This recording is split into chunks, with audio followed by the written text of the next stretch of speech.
Hey, Simply Sugar here with the news rundown this afternoon, Friday the 18th. So, what do we know about the FSU shooting? Perpetrator Felix Eichner is 20 years old, son of a sheriff's deputy. According to the New York Post, he promoted white supremacy. We're not sure if this had anything to do with the mass pew-pewing, but more importantly, there are unfortunately two people are deceased and 6 people are injured, and hundreds of those students will suffer from PTSD from this event. So this has a greater reach than just the immediate victims who are unfortunately passed away and or are injured physically, because I'm sure everyone on that campus, including people who had to respond to this, will be damaged mentally.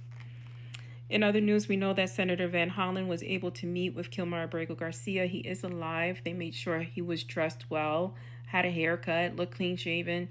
We know that that is not how they are kept at that facility.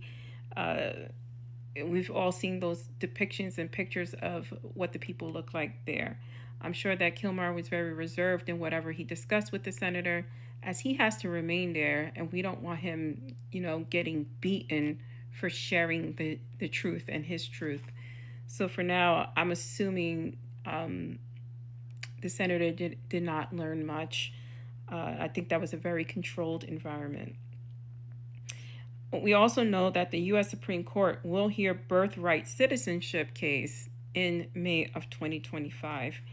Everyone needs to pay attention to that case. This is going to affect everyone, because if it doesn't affect you directly, and it should, because the only people here naturally are the Native Americans.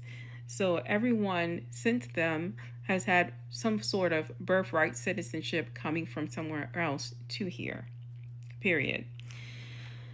Marco Rubio announces that it may be time to move on from the peace talks regarding Ukraine and Russia, and they're thinking about just pulling the U.S. out of the situation entirely, which is not a surprise, because it's more part of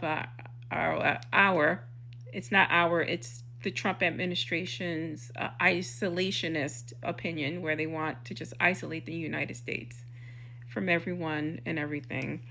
And so far, it's working, because we're further isolating and the world is uniting against us. We made the world a coalition. We gave them a common enemy, which is the United States. And that is the news for now. Simply Sugar. Please like, share. If you can, follow. I'm trying to get to 10,000. But if you don't follow me, follow someone else who's letting you know what's going on in the world.